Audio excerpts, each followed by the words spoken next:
A black swan event is something that can happen to your company that destroys it, eliminates it.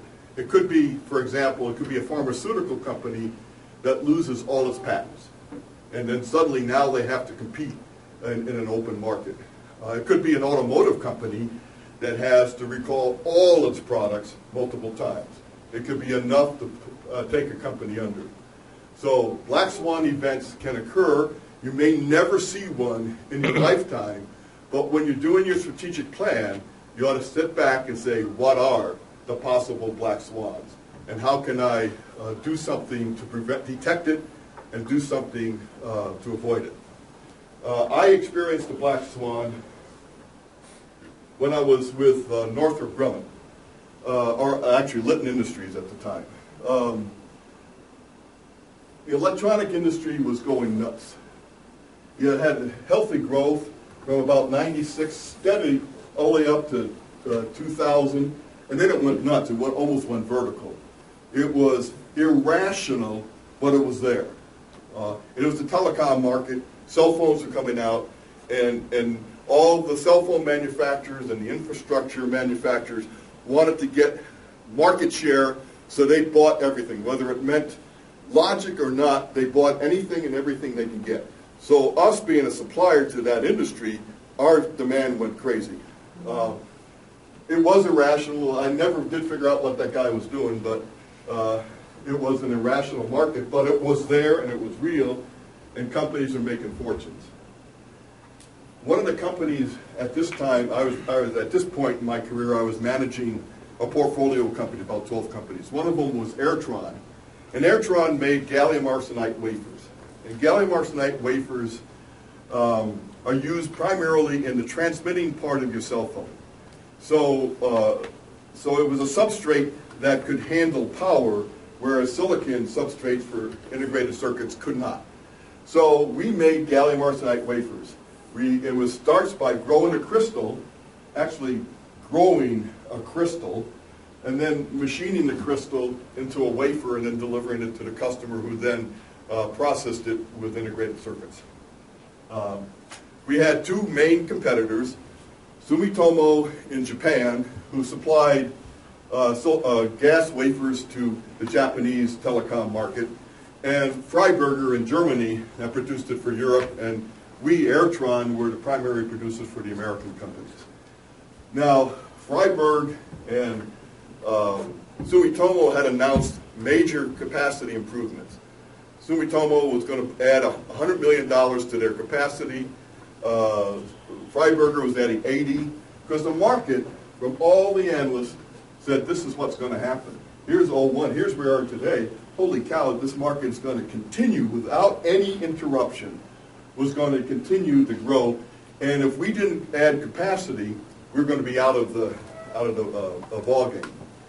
I had CEOs and chairmen of Triquint, Motorola, calling me up and say, look, we want to keep our production in America. We want you guys to supply it. You have very good quality, good technology, but you've got to increase your capacity or we're going to have to buy from Sumitomo or Freiberger. So we had put together a plan to increase our capacity, but I dithered on implementing that plan because the technology was changing. They were going from a straight gas wafer to an epi impregnated wafer to another technology. And if we're going to add our capacity, what technology should I add that capacity with? Should it be the very next technology, or should I leapfrog and grab another one that's further down? That was part of our strategic thinking. And I dithered. It appeared to dither. My staff thought I had dithered, because they were pounding me every day. This is an extract, an actual extract from our strategic plan back there, back in the time we were looking at expanding our capacity. On the opportunity side, this is the SWOT chart, one of the SWOT charts. On the opportunity side, we had to exploit our exclusive access to gallium. It turns out that my vice president of market development had a PhD in chemistry from Hopkins, and he had determined that a byproduct of another process for another material yielded ore that had gallium in it. And nobody knew this. And the gallium, we figured out a way to get that gallium out. So now with the market going nuts the way it was before, access to gallium was part of your strategy. You had to have a strategy. How am I going to get gallium? And so we bought 140 tons of this dirt, shipped it into this field in New Jersey, put a fence around it, and we had gallium that our competitors couldn't get. So our costs were going to be lower, and we had access to gallium. So that was a great competitive advantage. Then we said we had to increase our capacity, and we had to leverage our gallium availability by both price and the fact that it was available to us. Our threats was that our competition was expanding their technology, and we would lose out if they gained customers, gained a foothold, especially in our customer base. And we felt that ultimately the mining companies would come up with more access to gallium, so our advantage of having 140,000 tons of dirt, which was part of our strategy, would only last a year. So we had to make hay, win customers, and when the gallium shortage subsided and our competitors were able to increase their production, we were already positioned and we wouldn't lose it. So that was a threat. So this is where we were. There was no end to the world.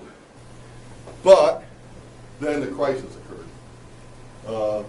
This demand went vertical the opposite direction and continued to decline in a very short period of time. The market just collapsed on us. Now, we were at the beginning of the supply chain. And when you're at the beginning, the bottom of the supply chain, things that happen at the top of the supply chain are amplified. And that's because of inventory. So when the manufacturer, the end user, shipped 20% less product to their customer, they also had to absorb the inventory they had in their pipeline, which meant the wafer manufacturer, integrated circuit manufacturer, probably lost 40%. These are just approximate numbers, because it really depends on what the supply chain consists of. But then down to where the guys were making the wafers, a 20% change there was amplified to a 60% change. So what happened? On April Fool's Day, the president of Airtron calls me up and says that 100% of our backlog was canceled. So I call up the same guys that were at Motorola, TriQuint, and others, and who were complaining that they didn't have enough capacity, and said, what's going on? What are you going to do?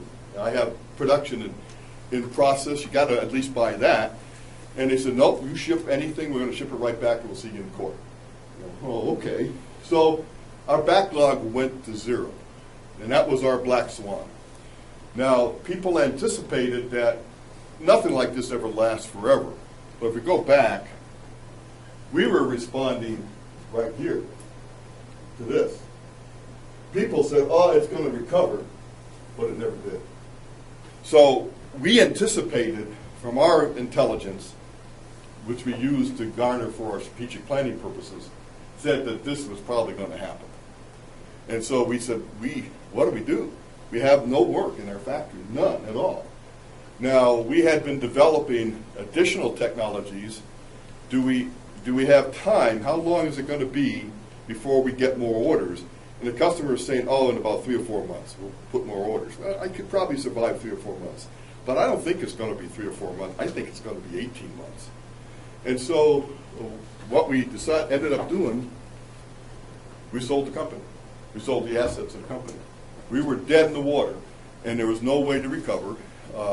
Fortunately, when we took this company over about a year and a half earlier, we said we can't just depend on gallium arsenide wafers for telecom.